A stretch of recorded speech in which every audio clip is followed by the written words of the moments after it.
Ang Diyos ang mag-iingat sa atin. Psalm 91 ni awit 91. Siyang naghahangad ng pagkupkop ng kataas-taasan at nananatili sa pagkalinga ng makapangyarihan ay makakapagsabi kay Yahweh, "Mugkat kanlungan, ikaw ang aking Diyos, ang natangi kong pinagtiwalaan."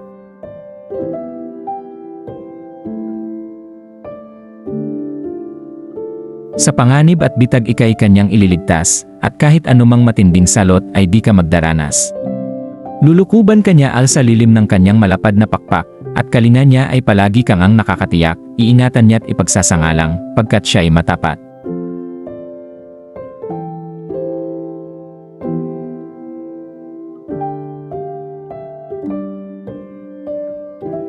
Pagsapit ng gabi, di ka matatakot sa anumang bagay, maging sa gawain biglaang panlusob ng mga kaaway.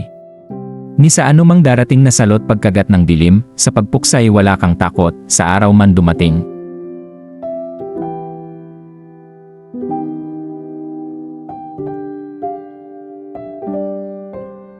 Kahit na mabuwal sa iyong harapan ang 1,000 tao, sa iyong paligid ang bilang ng patay maging 10,000, di ka matatakot, at natitiyak mong di ka maaano.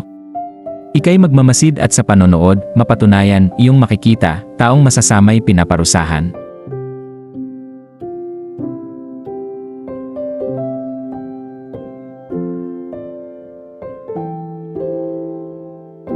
Sapagkat si Yahweh ang iyong ginawang tagapagsanggalang, at ang pinili mong mag-ingat sa iyo'y kataas-taasan.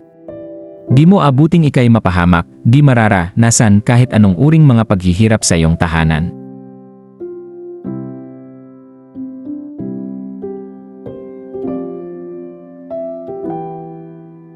Sa kanyang mga anghel, ika'y itatagubilin, saan man dako maparoon, tiyak kang ingatan. Sa kanilang mga kamay, ika'y alalayan, nang sa mga bato, paamoy hindi masasaktan.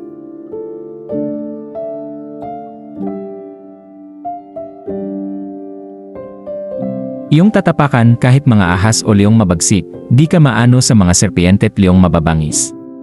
Ang sabi ng Diyos, ililigtas ko ang mga tapat sa akin, at iingatan ko ang sinumang taong ako'y kikilanlin.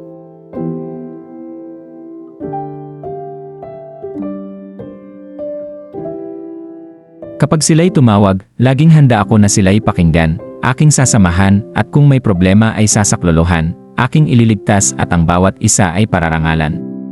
Sila'y bibigyan ko't gagantimpalahan ng mahabang buhay, at nakakatiyak, tatamuhin nila aking kaligtasan. Maraming salamat Panginoong Diyos sa iyong mga banal na salita. Ito po ang nagbibigay sa amin ng pag-asa, kalakasan at kaligtasan, in Jesus' name, Amen.